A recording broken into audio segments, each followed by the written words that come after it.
વડોદરા જિલ્લાના ભાદરવા ગામ નજીક આવેલા એક ફાર્મ હાઉસ પાસે ફાયર ઘટના સામે આવી છે.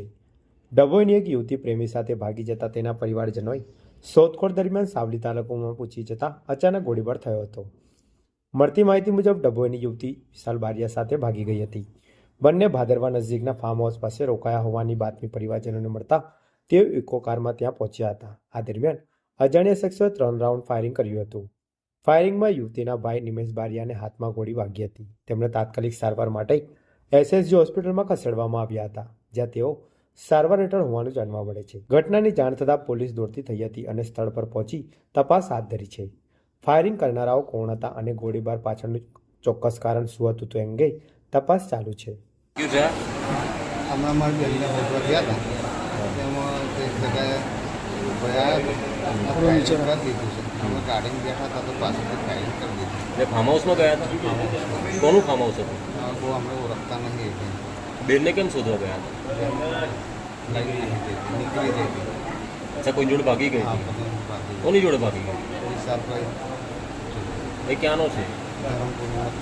ધરમપુર. કયું ધરમપુર? ધરમપુર ડભોઈ તાલુકો. ડભોઈ તાલુકો. તે લોકો સાવલી કેમ પહોંચ્યા હશે? હવે એ ખબર નથી પહોંચ્યા. એ વિશાલ ભાગી ગયો? હા, વિશાલ ભાગી ગયો. અચ્છા, તો પોલીસ ફરિયાદ કરી તમે? પોલીસ ફરિયાદ ભાગી દીધી તે વખત અમે ફરિયાદ કરી દીધી. ક્યારે ભાગી હતી? 19 તારીખ. ઓકે. અને આ વિશાલ ક્યાંનો છે? વિશાલ બી ધરમપુરી. ધરમપુરીનો જ છે. આ ધરમપુરી ક્યાં આવ્યું? ડભોઈમાં હે ને? તમારું નામ શું? તમને હાથમાં વાગ્યું છે? ખબર એટલે ગોળી ઘૂસી ગઈ હતી કે પસાર થઈ હતી? પૂરી પૂછી હતી તે બાદ કશું નહીં થયું. અચ્છા, અને કેટલા રાઉન્ડ ફાયરિંગ કર્યું હતું? 2 રાઉન્ડ ઉપર ફાયરિંગ કર્યા હતા.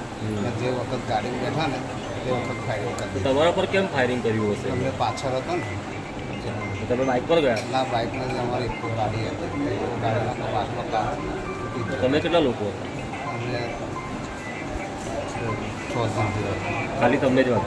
અમે પાછળ બેઠા હતા ને એમને ચંપો હતો. તમારી શું માંગણી જરૂર સુધી એ ફાર્મ હાઉસ કોનું છે એ બી ખબર નથી પડતી?